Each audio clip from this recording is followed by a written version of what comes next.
Vamos iniciar aqui o estudo da respiração.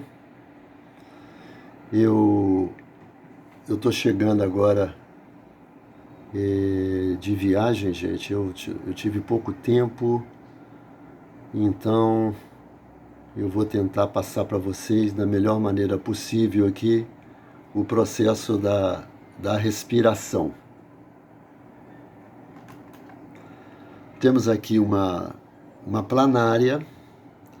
Vocês podem ver que o oxigênio entrando, o gás carbônico saindo, né? Ou seja, um processo de difusão, né? É um plateuminto, não tem nada de especial, né, no processo respiratório de um ser como esse, né? O oxigênio vai de célula em célula.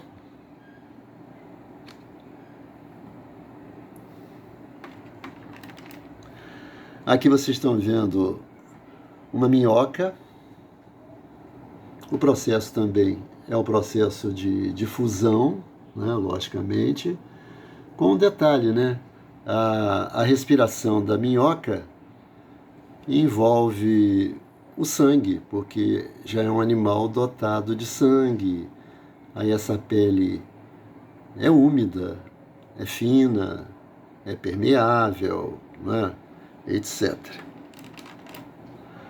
A respiração branquial de um peixe não tem diferença também para uma minhoca, para uma planária, né? Por quê? Porque o que é uma brânquia, né? Como vocês estão vendo aqui, ó. Por que a brânquia é tão vermelha assim? Vocês podem ver o oxigênio entrando aqui nos vasos sanguíneos que irrigam a brânquia e o gás carbônico saindo para a água. É esse termo que aparece aqui, opérculo, nada mais é do que aquela tampinha que cobre as brânquias. A água rica em oxigênio entrando, porque o oxigênio está dissolvido em água, né? E depois o oxigênio cai aqui nas artérias e vai direto para as células do corpo sem passar pelo coração. E agora nós temos a respiração pulmonar, né? A gente tem a traqueia, que é esse tubo que lembra aquela borracha do aspirador de pó ou aquele aspirador da piscina. Aí depois se divide em dois brônquios, que se divide em bronquíolos, até chegar lá na base, né, aqui nos alvéolos. O pulmão, com essas ramificações todas, né, ele lembra realmente uma árvore, né? Tanto é que os pneumologistas chamam isso de árvore respiratória. Aqui embaixo vocês estão vendo o diafragma, né? Esse músculo vermelho aqui, onde os pulmões estão como se estivessem descansando em cima. É claro que a coisa não é assim, né? Então, nós vamos estudar esse processo todo aí. Aqui uma ligação muito interessante, vou afastar um pouquinho aqui, entre pulmão ou pulmões e coração. Essa artéria pulmonar aqui, ó, que está em azul, essa é a única artéria do nosso corpo que transporta o sangue rico em gás carbônico.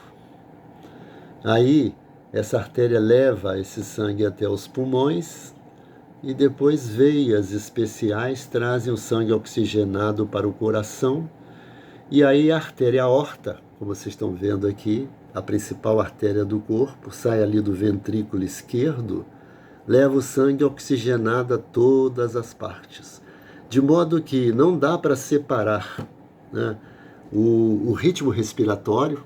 Olha só o que a artéria pulmonar faz nos pulmões, né? Uma ramificação assim fantástica, né? E olha também aqui as coronárias do coração, né? quantos capilares, né,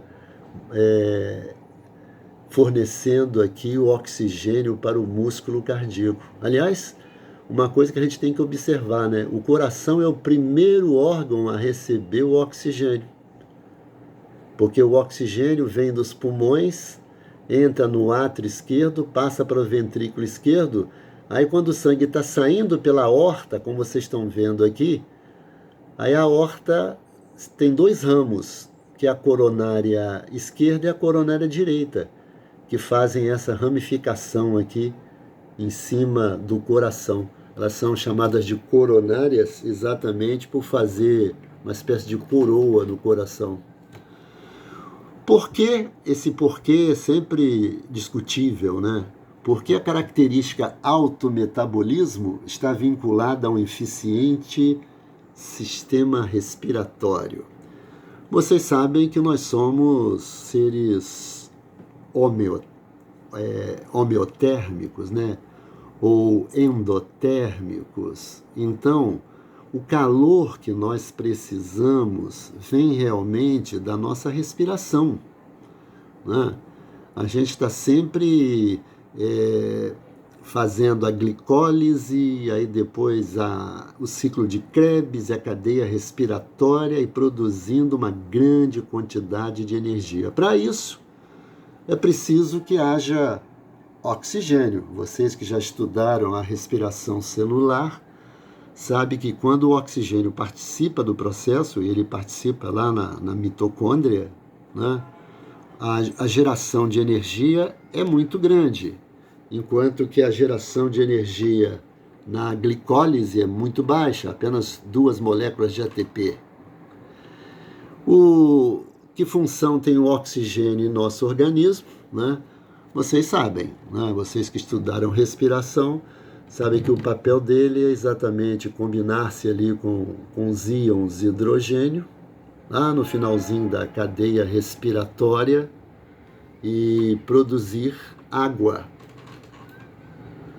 O termo respiração significa apenas uma simples troca de gases respiratórios realizada através dos movimentos de inspiração e expiração? Não.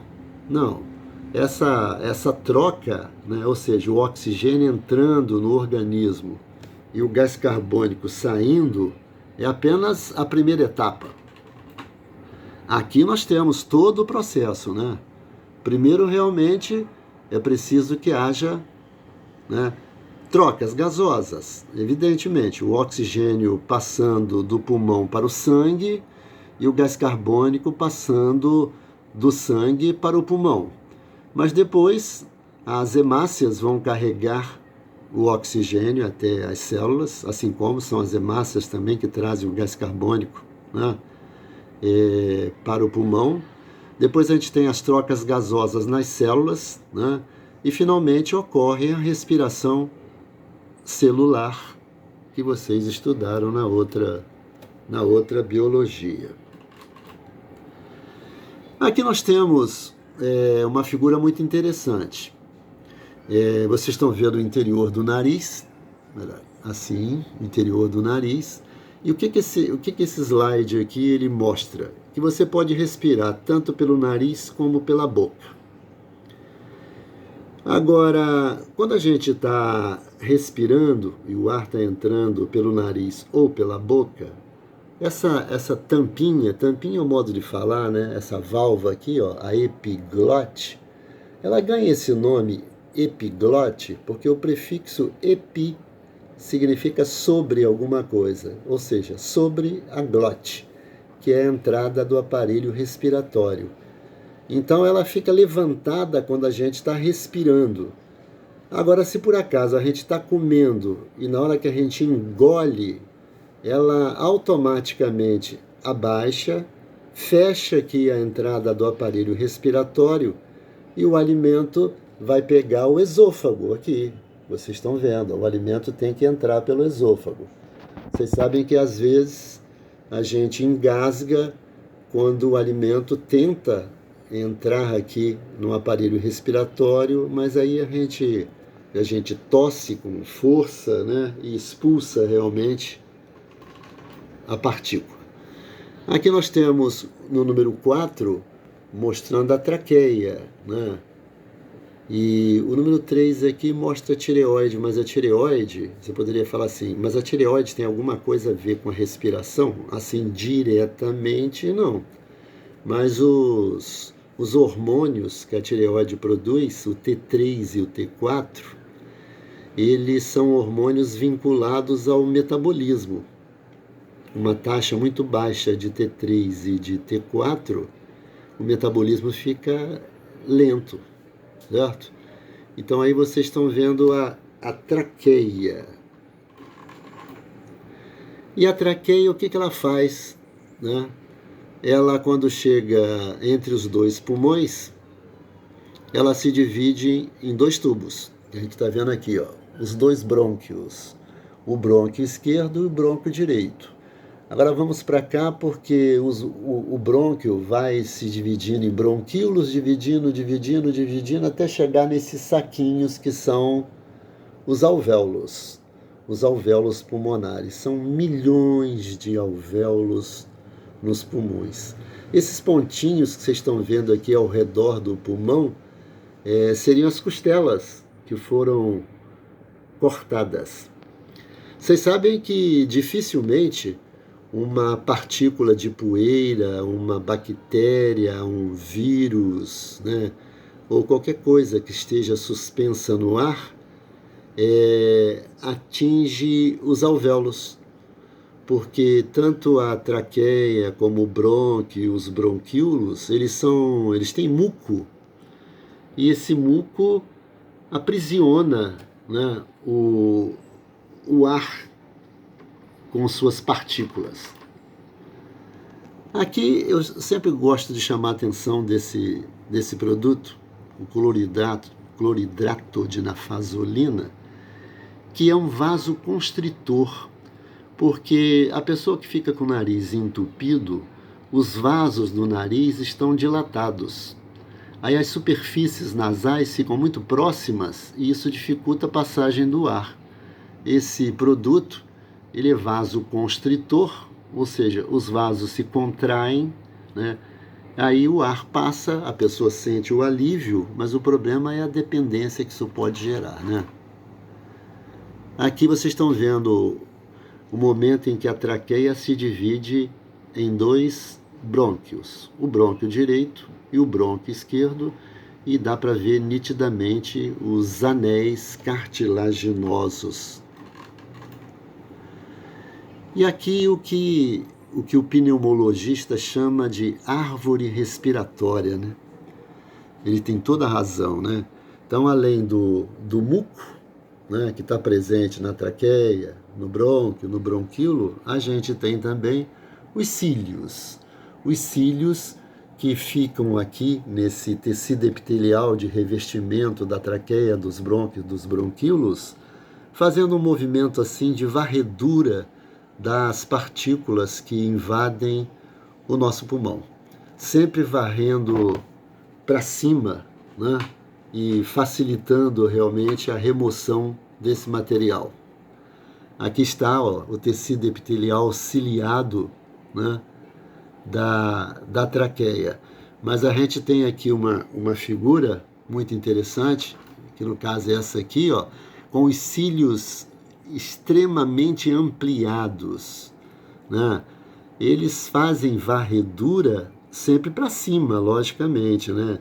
Ou seja, varrem dos bronquíolos para os brônquios, dos brônquios para a traqueia, da traqueia para a garganta.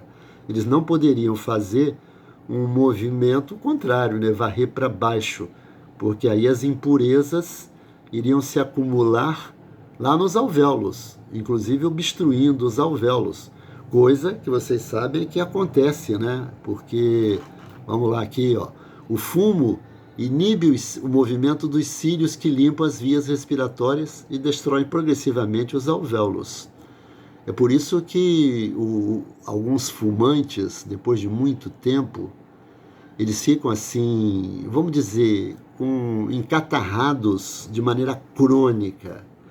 Eles tossem assim, tentando tirar todo aquele material das vias respiratórias, e aquele material não sai, né?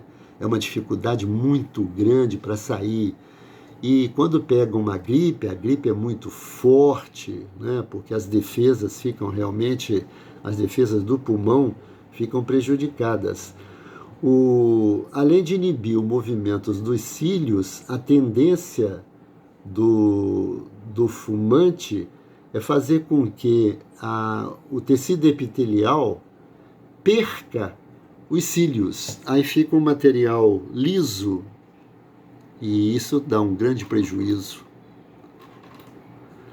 Aqui nós temos, na realidade, um processo anormal, que no caso é essa carapaça aqui que eu vou focar aqui. Ó. O pulmão, de fato, ele tem um tecido que o envolve, um tecido epitelial, uma serosa, né? um tecido epitelial interno, que se chama pleura. Mas a pleura, ela é fininha e ela é fundamental para manter a superfície pulmonar úmida, porque a superfície úmida, ela realiza trocas com muita facilidade. Agora, essa carapaça aqui,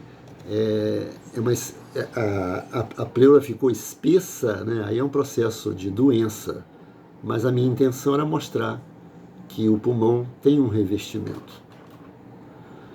Vocês estão vendo aqui a caixa torácica, né?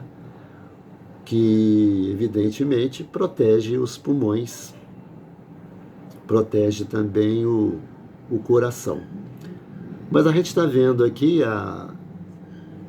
as costelas sem os músculos. Evidentemente que entre elas há músculos que realizam movimento, né? Como a gente está vendo aqui, ó, os músculos intercostais, ou seja, aqueles que ficam entre as costelas, né? Vocês estão vendo aqui em cima o diafragma, que é esse músculo que, observem só, ele separa para cima o tórax e para baixo o abdômen. O diafragma, ele teria que apresentar essas aberturas para que tórax e abdômen pudessem se comunicar, né? Vocês estão vendo, por exemplo, aqui a veia cava inferior, essa que está em azul, é uma veia que vai desembocar lá no átrio direito. Aqui em vermelho, vocês estão vendo a artéria aorta. Ela não está muito nítida aqui, mas ela vai passar também aqui para baixo. E aqui vocês estão vendo o esôfago, né, atravessando realmente o diafragma e o estômago, que foi cortado, né, para a gente ver que ele é um órgão oco, etc. e tal. Então, músculos intercostais e diafragma, eles se contraem, né, e relaxam de acordo com os movimentos respiratórios que fazemos. Peraí, deixa eu acertar isso aqui, peraí.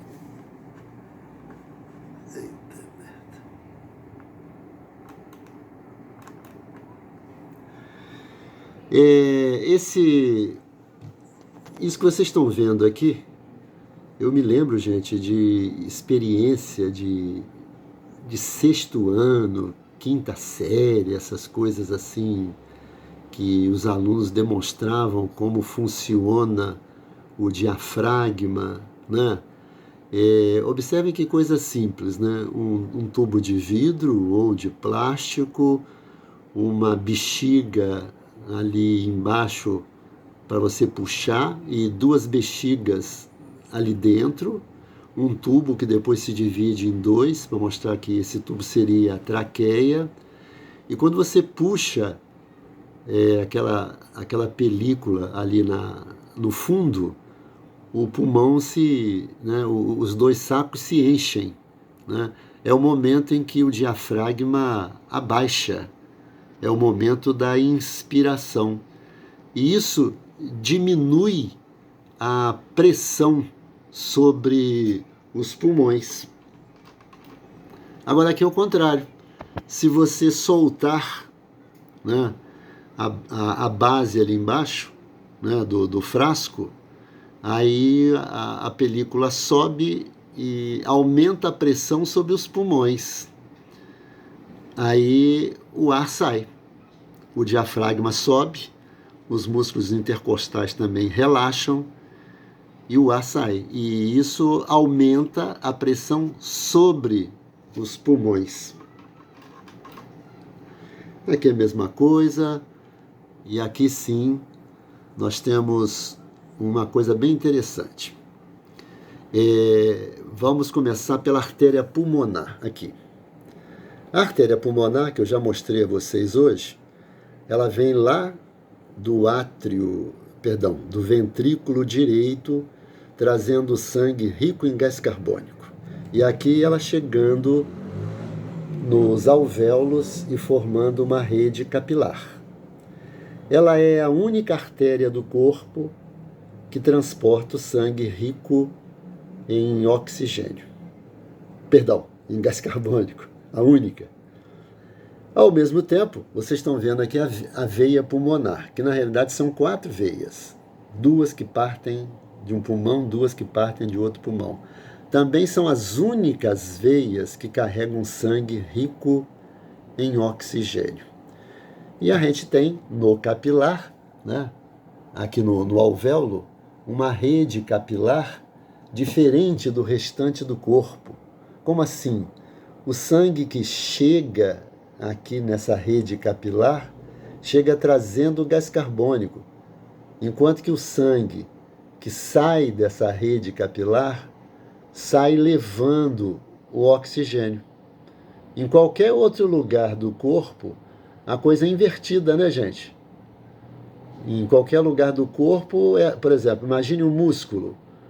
O sangue que chega no músculo chega carregando o oxigênio. E o sangue que abandona o músculo ou qualquer órgão do corpo vai levando o gás carbônico. Mas aqui não. O sangue que chega traz o gás carbônico. O sangue que sai leva o oxigênio. Essa veia pulmonar, que como eu falei com vocês são 4 veias, elas desembocam no lado esquerdo do coração, que depois impulsiona o sangue para todas as partes do corpo, levando o oxigênio. Aqui o momento da troca. Observem. Aqui está a hemácia, passando num capilar. Aqui vocês estão vendo o oxigênio dentro do alvéolo, entrando na hemácia, enquanto que o gás carbônico deixando a hemácia e passando para dentro do alvéolo. Essa troca gasosa que acontece entre o sangue e os pulmões é a hematose, certo? Isso aqui é feito por pura difusão, né? Porque o pulmão está rico em oxigênio, a hemácia está pobre. O oxigênio passa para a hemácia.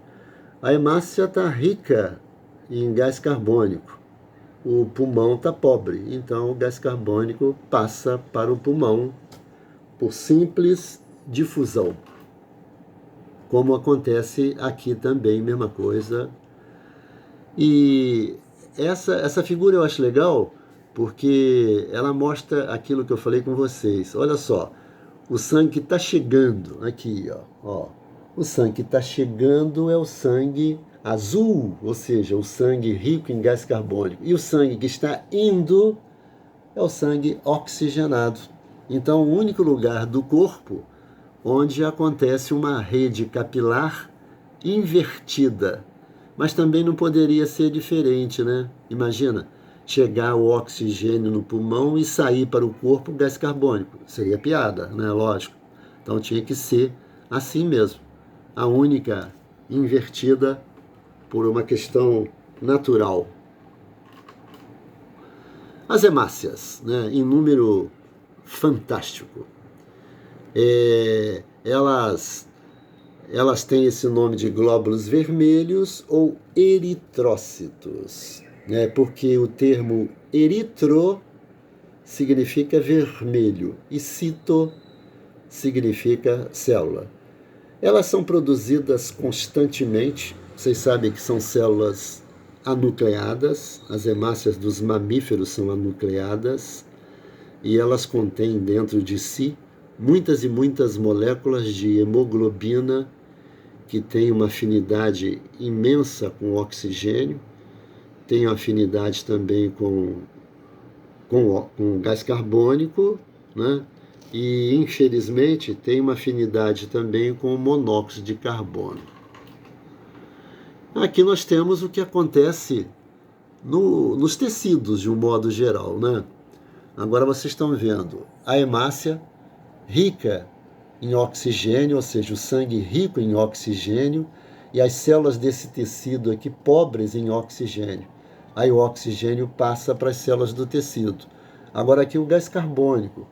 As células do tecido estão ricas em gás carbônico, enquanto que o sangue está pobre.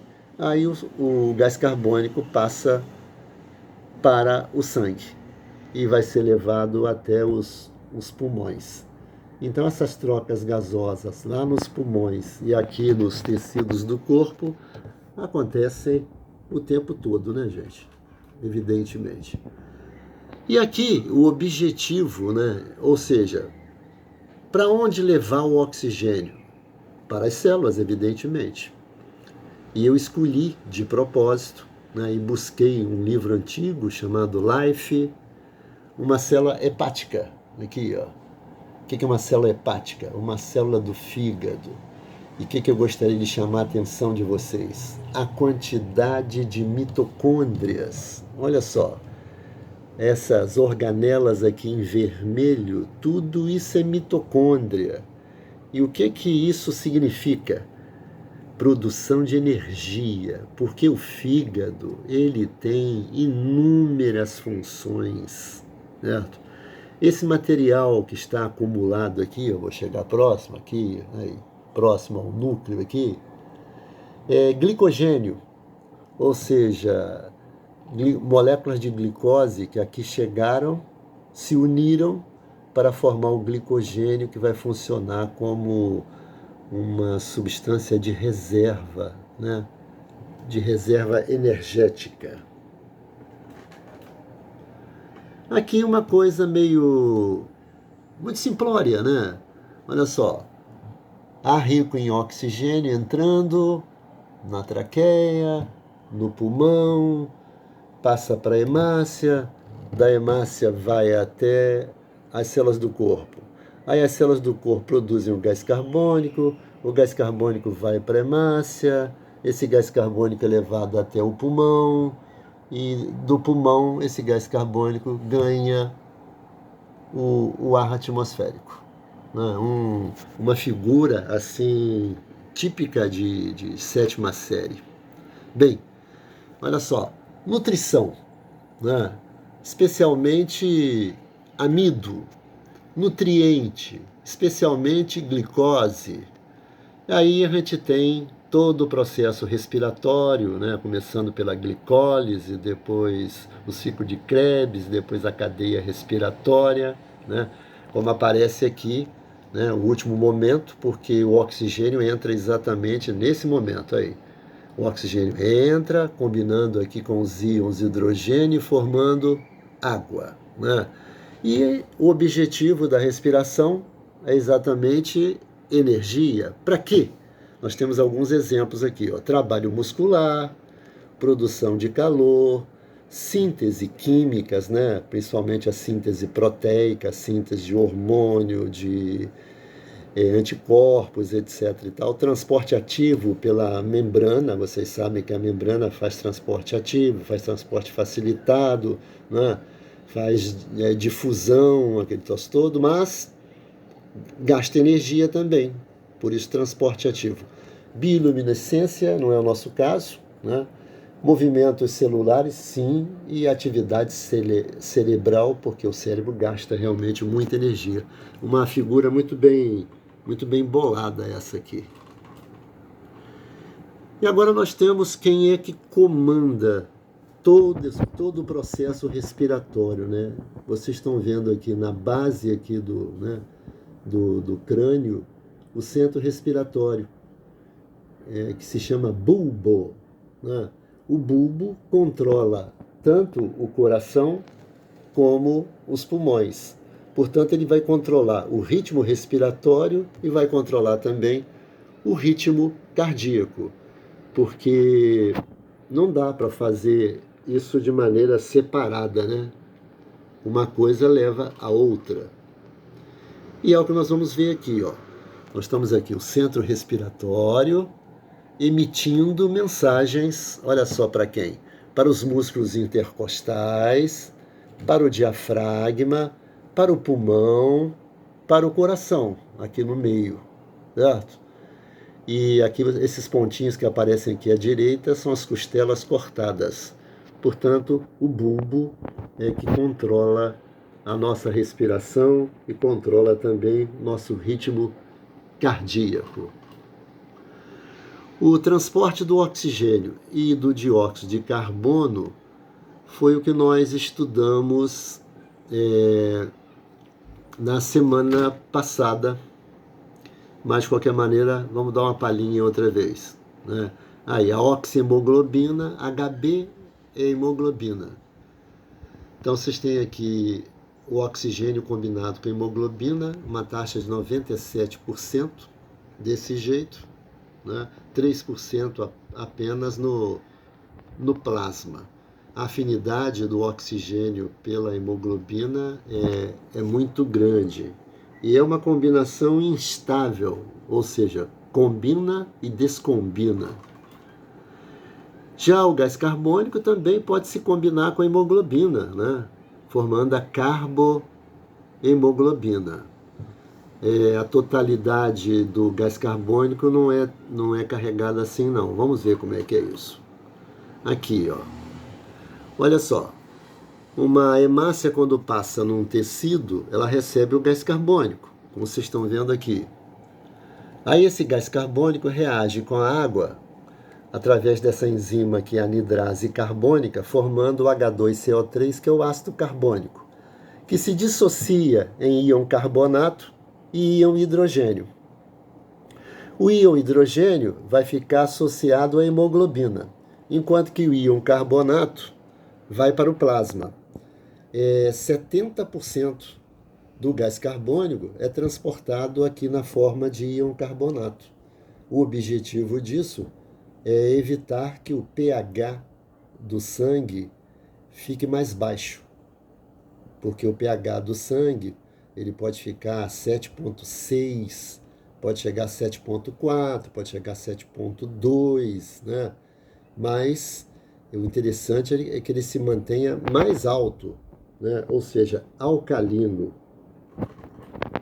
E agora a coisa próxima ao pulmão. Próximo ao pulmão, o que acontece? O íon carbonato volta para a hemácia, reage de novo com o íon hidrogênio, volta a formar o H2CO3, que se desmembra em gás carbônico e água. E esse gás carbônico passa para o pulmão e nós eliminamos. E aí a gente tem como é o transporte do gás carbônico, né?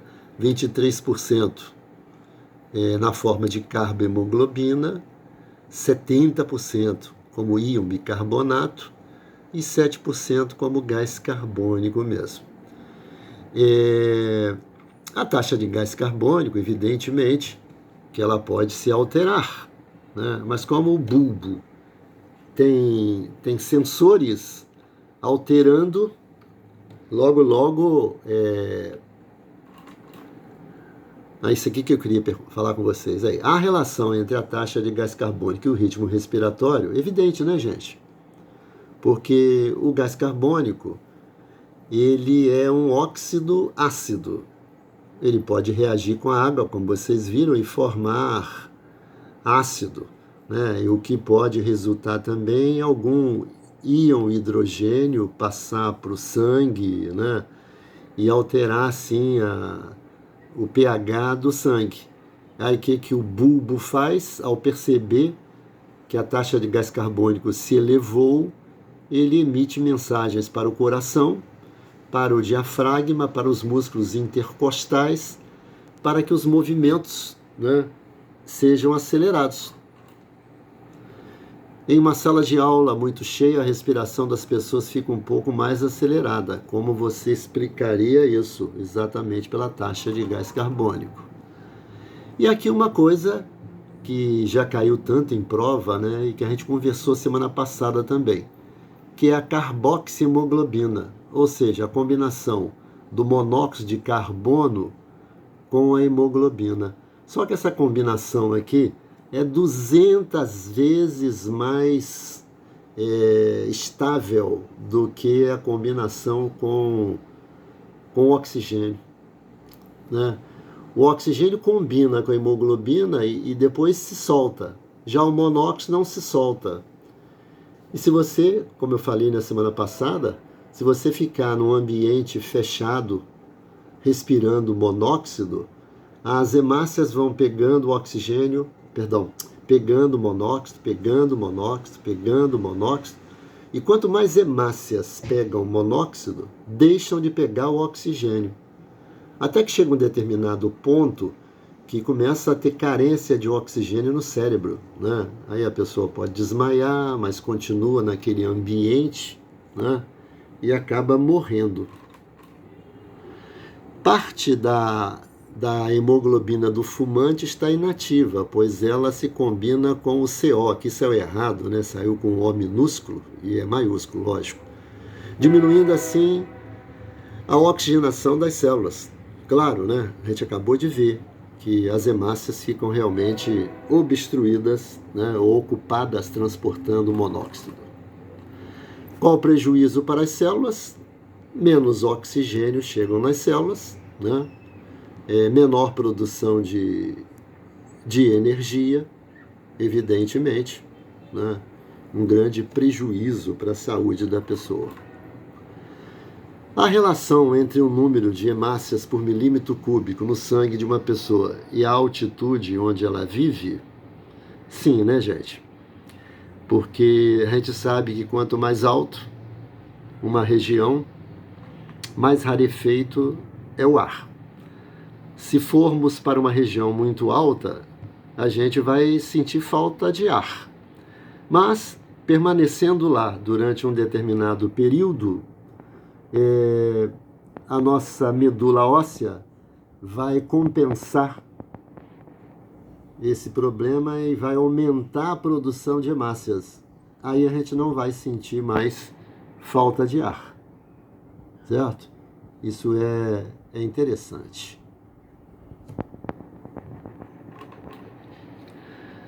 Daqui para frente, nós vamos ver o ar que respiramos. O ar que respiramos cheio de impurezas, e aí nós vamos falar das doenças que afetam o nosso sistema respiratório, coisa que faremos na terça-feira, tá bom? Grande abraço para vocês, obrigado.